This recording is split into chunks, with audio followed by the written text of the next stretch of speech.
आज आपल्या इथे प्रिया पंकज बोरकर या परिवाराने आपल्या नवीन फ्लॅटमध्ये नवीन मकानामध्ये वास्तुक शांतीच्या निमित्ताने परित्रणाचं आयोजन केलेलं आहे. तेव्हा या घरामध्ये त्यांच्या परिवारांना सुख व शांतीचा लाभ हो अशी आम्ही मंगलकामना करतो आहे.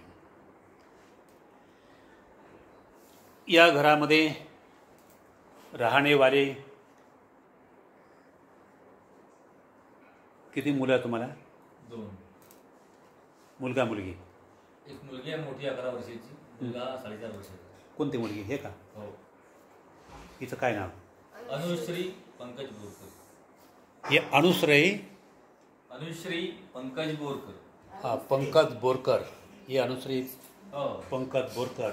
आणि मुलगा? हा माझ्या जवळ आहे, अन्वित पंकज बोरकर. आणि पत्नी प्रिया पंकज बोरकर. असा त्यांचा परिवार आहे. आणि या परिवाराने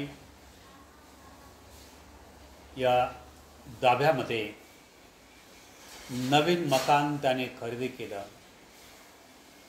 आणि आज दिनांक 19/5/2024 या दिवशी परित्रणाचं आयोजन केले गेलेले आहे.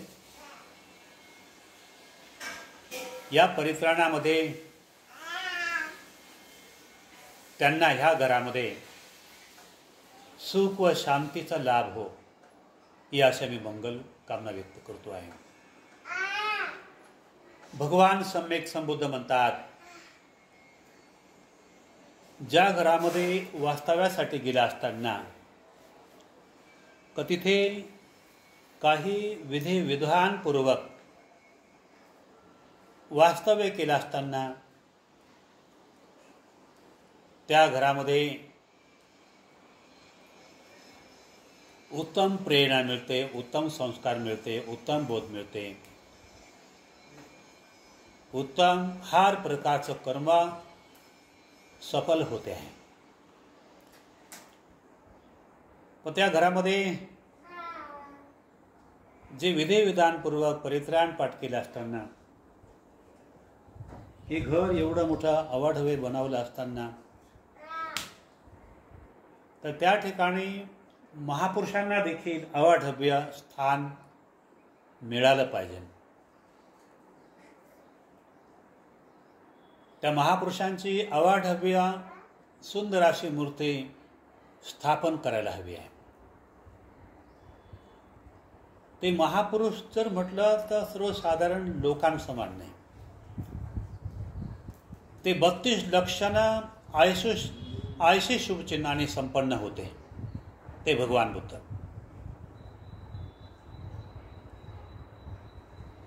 आणि म्हणून ते सर्व गुणाने संपन्न आणि सुंदर होते. त्यांचे 32 लक्षणं जर म्हटलं,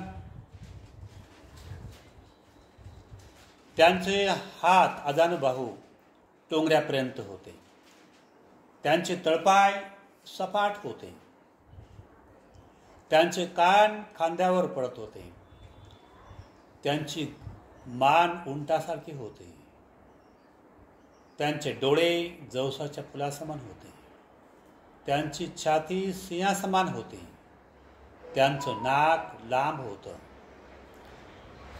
त्यांच्या बोटामध्ये फटा नव्हत्या, त्यांचे तळपाय सपाट होते, त्यांची जीभ एवढी लांब होती ती मस्तकाला लागत होती, त्यांच्या डोक्यावरती मांसाचा गोळा होता, त्यांचे केस निळ्या रंगाचे होते, त्यांच्या कंपाळावरती गोलबिंदी होते, त्यांचं कंबर वाघासारखं होतं त्यांची पोटरी हरणासारखी होते आणि म्हणून त्यांचं गुह्य भाग म्यानबान तलवारी समान होता.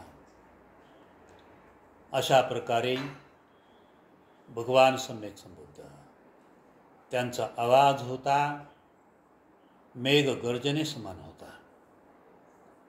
अशा प्रकारे 32 लक्षणाने ऐशशुभ चिन्हाने संपन्न असणारे ते महापुरुष किती सुंदर असते, किती आकर्षित असते. त्यांचं पूर्वीच्या काळात माईक तर नव्हतात, पण कुठेही जेव्हा ते भगवान बुद्ध लोकांना धम्मदेशना द्यायचे, प्रवचन द्यायचे, तर ते माईकपेक्षाही 10 पट, 100 पट, 1000 पट त्यांचा आवाज दूर होत होता. कारण त्यांचा आवाज मेघ गर्जने समान होता. मेघ गर्जना झाली असताना का ती मेघ गर्जनेची बराबरी माईक करू शकेल का? मेघ गर्जनेची बराबरी माईक करेल का? नाही. आणि म्हणून त्या भगवान बुद्धाची वाणी आवाज मेघ गर्जने समान होता. आणि म्हणून त्यांच्या सौंदर्यांना या जगामध्ये तोड नाही.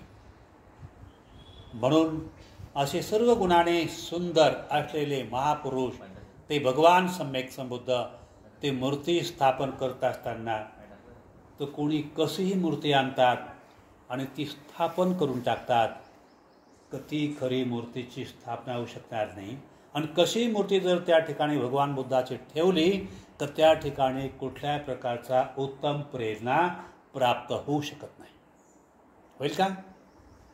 म्हणून भगवान सम्यक संबुद्ध कमीत कमी जर समजा का त्या 32 लक्षणाची मूर्ती कोणी बनवण्याचं 80 शुभचिन्ह बनवण्याची कोणाची पात्रता नसेल लई, पण कमीत कमी आपल्या परी सुंदर मूर्ती घेतली पाहिजे नव्हती. भगवान बुद्धाची सुंदर मूर्ती, तर जेणेकरून बाहेरून कोणी व्यक्ती आले असताना का त्यांना अशी सुंदर भगवान बुद्धाची मूर्ती आहे, इतर देवी देवतांपेक्षा कितीतरी सुंदर मूर्ती होती भगवान बुद्धाची.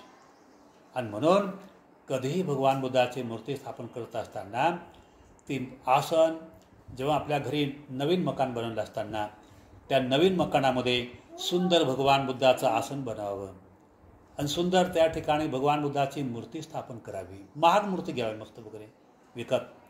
तसं मकानाला आपण पुष्कळ पैसे मोजले ना, पण तशाच प्रकारे भगवान बुद्धाच्या देखील मूर्तीला पुष्कळ पैसे मोजले पाहिजे आणि घ्यायला पाहिजे वगैरे. कारण त्या बुद्धापासूनच आपल्याला उत्तम प्रकारचा प्रेरणा मिळते, उत्तम प्रकारचा आपल्याला बोध मिळतो, उत्तम प्रकारचं आपल्याला आकर्षण मिळते, उत्तम प्रकारचं आपल्याला लक्षण प्राप्त करून घेता येते. त्यांच्यामध्ये उत्तम प्रकारचे लक्षण होते, म्हणून त्या लक्षणाकडे बघूनच अनेक त्या काळामध्ये फार मोठे भविष्यकार लोक होते. आणि त्या भविष्यकार लोकांनी जेव्हा बुद्धाकडे, म्हणजे बुद्ध नव्हते त्या टायमाला, सिद्धार्थ गौतम होते, त्यांच्या लक्षणाकडे पाहून असं अनुमान केलं होतं की ते संसारात जर राहिले ते चक्रवर्ती सम्राट बनतील, त्यांनी घरादाराचा त्याग जर केला तर ते भगवान सम्यक संबुद्ध बनतील. कशाकडे पाहून म्हटलं होतं? तर त्यांच्या 32 लक्षणं आयुष्य शुभचिन्हाकडे बघून त्यांनी म्हटलं होतं. आणि म्हणून आणि ते भविष्याचं निदान करणारे ते लोक विद्वानच होते. आणि म्हणून जरी समजा का त्या भगवान बुद्धाच्या मूर्तींचं 32 लक्षणं आयुष्य शिवचिन्हाने संपन्न असणारी भगवान बुद्धाची मूर्ती लोकांना निर्माण करता येत नाही, बनवता येत जरी नसेल, पण तरी आपण भगवान बुद्धाची सुंदर मूर्ती, अनेक ठिकाणी मूर्ती आहे, त्या सुंदर मूर्त्या विकत आणून सुंदर आसन बनावून जेणेकरून आम्ही बाहेरून आला असताना तर भगवान बुद्धाच्या सुंदर मूर्तीचं दर्शन आम्हाला झालं पाहिजे आणि आमचं मन प्रसन्न वाटायला पाहिजे, सुंदर वाटायला पाहिजे वगैरे, आदर्श घ्यायला पाहिजे वगैरे, नाही का? आणि अशी सुंदर मूर्ती जर समजा अशी तर मांडली असताना का त्या बसल्या जागेवरच आम्हाला ध्यान लागलं पाहिजे वगैरे, आम्हाला ध्यान करूशी वाटलं पाहिजे, आमच्या मनामध्ये श्रद्धा निर्माण व्हायला पाहिजे वगैरे, अशा प्रकारची सुंदर मूर्तीची आपण स्थापना करायला पाहिजे वगैरे. आणि ते भगवान बुद्ध सुंदर होते, ते भगवान सम्यक संबुद्ध सुंदर होते. म्हणून भगवान सम्यक संबुद्धाचा सुंदर धम्म प्रसारित होण्यासाठी त्या भगवान बुद्धाच्या धम्माला गती, प्रसाराला गती मिळाली पाहिजे. त्यासाठी बौद्ध भिक्खूंना अष्टपरिष्काराचं दान देण्याची भावना मनामध्ये चेतना निर्माण केली पाहिजे, प्रेरणा निर्माण केली पाहिजे वगैरे. आज आपण प्रिया पंकज बोरकर या परिवारांनी आपल्या घरामध्ये नवीन मकानामध्ये भगवान बुद्धाची मूर्ती व परित्राण पाठ या ठिकाणी होत आहे. आणि आज या ठिकाणी परित्राण पाठ केला जाईल तर त्या भगवान बुद्धाचे शील फार मोठे होते. जेव्हा व्यक्तीमध्ये किती 51 अब्ज 90 खर्ब 80 कोटी 50 लाख 36,000 एवढे शील पालन करण्याची पात्रता ज्याच्या अंगी येते म्हणजे त्यांनी 10 पारमिता पूर्ण केल्या. ज्यांच्या 10 पारमिता पूर्ण झाल्या का तेच सम्यक संबुद्ध होतात आणि तेच लोकांमध्ये धम्मचक्र परिवर्तन करतात. तर तेच बहुजन हिताय बहुजन सुखाय लोक कल्याणासाठी धम्म ज्ञान प्राप्त केल्यानंतर बौद्ध ज्ञान प्राप्त केल्यानंतर लोक कल्याणासाठी धम्माला प्रकाशित करण्यासाठी धम्म उपदेश देत असतात. मग धम्मचक्र परिवर्तन करत असतात. आणि म्हणून भगवान सम्यक संबुद्ध म्हणतात की ज्यांना स्वतःमध्ये धम्माचा बोध प्राप्त करून घ्यायचा आहे तर भगवान बुद्धाने काय म्हटलं का त्यांनी कमीत कमी हे 4 शील भगवान बुद्धाने म्हटलेले आहे. कोणते 4 शील? गृहस्थी लोकांसाठी पंचशील आणि त्यांना शीलामधून त्यांचं उंची गाठायची का ते शील आहे अष्टशील. जर समजा का ज्यांना काशाय वस्त्रामधून यायचं हे का त्यांना प्रवर्ज्यशील म्हणजे 10शील 75 शिकिया त्याच्यातून जर समजा का शीलाची त्या चिवरधारीमधून उंची गाठायची त्यांना उपसंबोधितशील म्हणजे 227 नेम आणि त्या 227 नियमाचं पालन करत असल्यामुळे कते शीलाची जेवढ्या प्रमाणामध्ये उंची गाठतील का तेवढ्या प्रमाणामध्ये सुखाचा व समाधानाचा कते अनुभव स्वतःमध्ये प्राप्त करतील. म्हणून भगवान बुद्ध म्हणतात जे लोक आपल्या घरामध्ये खूप असं धन प्राप्त केलेलं आहे, खूप त्यांना सुंदर पत्नी मिळाली, सुंदर पती मिळाला, सुंदर मुलं झाले असेल, सुंदर घरी दागदागिने असतील तर ते सुख समाधान त्याला लोक सुख म्हणतात. सुख व समाधानानं जीवन जगत असतात. भगवान सम्यक संबुद्ध म्हणतात हे सुख नाही, हे सुख नश्वर सुख आहे. या नश्वर सुख हे क्षणिक सुख आहे, चिरकालपर्यंत टिकणेवाले नाही. जे भगवान बुद्धाच्या शिलानुसार जे सुख प्राप्त करतात, सुख स्थापन करत असतात तर त्याच्यासारखा जगामध्ये कोणी सुखी नाही होऊ शकत. म्हणून जे सुखाची प्रशंसा केली भगवान बुद्धाने का ते सुख ज्याने शिलानुसार जे सुख स्वतः स्थापन केलं असेल तर त्या व्यक्तीचं सुख हिऱ्या माणिक मोती लाल पारिसपेक्षाही बहुत किमतीवान आहे आणि ते प्राप्त झाल्याशिवाय त्याला कळत नाही. म्हणून त्या सुखाचे अनुभूती उदाहरण जर द्यायचं ठरलं तर कसं उदाहरण देता येईल? पुराणे लोकांनी उदाहरण दिलेलं आहे. पाण्यातील मासा झोप घेतो कैसा जावे त्याच्या वंशाकडून तेव्हा. नाही का? मासा तर आपण बनवू शकणार नाही. जेव्हा आपण मासा बनून जन्माला जाऊ तेव्हा आपल्याला त्या मासा झोप कसा घेतो पाण्यामध्ये तेव्हा कळेल. आणि असंच जर समजा त्या पाण्यामध्ये भयंकर विशाल पाण्यात जर समजा उडी टाकून झोप घ्यायचा प्रयत्न केला तर जीवत निघून जाईल. कारण ते आपलं जीवन नाही त्या पाण्यातलं. त्या पाण्यातलं जीवन कोणाचं आहे? मासा आहे, प्राण्याचं आहे. नाही का? अशाच प्रकारे ज्यांना जर समजा का केवळ धनानुसार पत्नीनुसार पतीनुसार मुलानुसार त्याला सुख व समाधान प्राप्त झालं असेल तर त्यांना पारिवारिक त्यांना सुख आहे. त्यांना शीलाचं चारित्र्याचं सदाचाराचं सुखापासून ते कोसो दूर आहे. ते कोसो काय? ते कोसो लांब आहे, कोसो दूर आहे. म्हणून जोपर्यंत ज्याप्रमाणे पाण्यातील मासा झोप घेतो कैसा जावे तसा वंशाकडे तेव्हा जोपर्यंत त्या शील आचरणाच्या नीती मार्गामधून जोपर्यंत व्यक्ती सामोर जात नाही त्यामध्ये सामोर होत नाही, त्याचा सहवास त्याला मिळत नाही तर तोपर्यंत त्यांना काही असा अनुभव त्या व्यक्तीला प्राप्त होणार नाही. ज्यांना असा अनुभव प्राप्त होतो तर ते लोक धनाला दौलतीला परिवाराला दूर करून आणि ह्या श्रेष्ठ धम्माला आचरणाला श्रेष्ठ मानतात. म्हणून तो अनुभव त्या कालामध्ये अनाथपिंडिकेला आला अनुभव. आणि म्हणून त्याला भगवान बुद्धाला विहार बनवून दान द्यायचं होतं का त्याला चांगलं सुंदर विहार बनवून दान द्यायचं होतं. सुंदर त्याला विहार बनवून दान द्यायचं होतं का त्याला कुणीकडेच ती जागा आवडली नाही. जेत राजाची जेतवन जागा त्याला भेटली आणि याच ठिकाणी मला विहार बनवून दान द्यायचं. तो जेत राजा तयार नव्हता. ती जागा ही मला मी प्रिय जेतून माझं प्रिय आहे, मला विकायचं नाही. पण दोघं प्रिय मित्र असल्यामुळे त्याने मार्ग काढला युक्तिवादातून, तर जेणेकरून अनाथ पिंडिक विकत घेऊ शकणार नाही. म्हणून जेवढी या जागेची किंमत जर म्हणशील की ह्या जागेवर सोन्याची वीट बिछावशील आणि जेवढी जागा त्या सोन्याच्या विटाने झाकल्या जाईल तेवढी जागा तुझी होईल. पण जेत राजाला माहीत नव्हतं अनाथ पिंडिक एवढा श्रीमंत आहे. पण अनाथ पिंडिकाला माहीत होतं तो एवढा श्रीमंत आहे. तर गाड्याने तो सोन्याच्या विटा आणल्यानं अर्ध जेतवन त्याने बिछावून टाकले होते. का बिछावलं सुरू केलं होतं? कारण त्याला किंमत कळाली होती सोन्या नाण्यापेक्षा हे भगवान बुद्धाचा धम्म जास्त किमतीवान आहे. त्यानंतर तो जेत राजा म्हणतो का अरे बाबा तू नसल्या प्रकारे जास्त किंमत देऊन राहिला, या ठिकाणी तो काय मिळवणार आहे, काय कमावणार आहे? अरे या ठिकाणी भगवान बुद्धाने म्हटलं पथव्या एक रज्जेनं सगमने नवा सब लोकाधिपत्येनं स्वतापतिंग फलंगुरांग.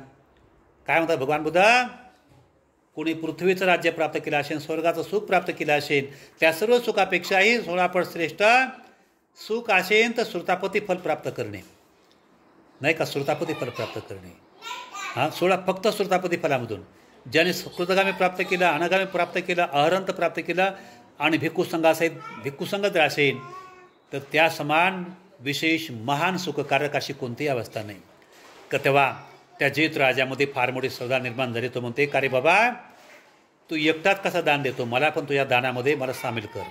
आणि दोघां मिळून त्या ठिकाणी विहार बनवलं आणि त्या विहाराचं नाव अनाथ पिंडिक जेतवन बुद्ध विहार असं ठेवण्यात आलं होतं. नाही का? ज्यांना धम्माची किंमत कळते तर ते पैशाला किंमत देत नाही. आणि म्हणून त्यांनी समजा का ते सोनं बिसावलं होतं त्यांनी वगैरे आणि ती किंमत लावली होती वगैरे. जेत राजाला काय महत्त्व नव्हतं, त्याला भगवान बुद्धाचं 3 रत्नाचं महत्त्व नव्हतं. जेव्हा त्याला महत्त्व कळालं अरे बाबा तू एकटाच काय दान देतो, मला पण तुझ्या दानकर्मामध्ये सहभागी होते. मग दोघां मिळून त्या ठिकाणी असं पुण्यकर्म केलं आणि दोघं मिळून दोघांनी विहार दान दिला असताना तेव्हापासून त्यांचं दोघांचं नाव इतिहासभर गाजत आहे. म्हणून त्या बुद्धविहाराचं नाव अनाथ पिंडिक जेतवन बुद्धविहार 38 मंगलसूत्रामध्ये बी आहे. एवं मे सुतांग एकांग समयंग भगवा सावतियंग विहरती जेतवने अनाथ पिंडी कसा आरामे. म्हटलं का नाही भगवान बुद्ध? अनाथ पिंडी कसा आरामे असं म्हटलं गेलेलं आहे. तर तेव्हा आज आपल्या प्रिया पंकज बोरकर या परिवाराने या ठिकाणी मकान बनवलं. तर यांच्या परिवारांना ह्या मकानामध्ये भगवान बुद्धाच्या धर्मानुसार हे परित्राण पाठ होत आहे. आणि या परित्राणानुसार ह्या पूर्ण बोरकर परिवारांना सद्धम्माची प्रेरणा मिळो, सद्धम्माचा भावना प्राप्त हो, धम्मज्ञान प्राप्त हो ही मंगलकामना व्यक्त करून आजच्या प्रसंगी ही धम्मदेशना देऊन ही माझं धम्ममय मार्गदर्शन देऊन संपवतो आणि ह्या मी परित्राणाला सुरुवात करतो. म्हणा 3दा साधू साधू साधू.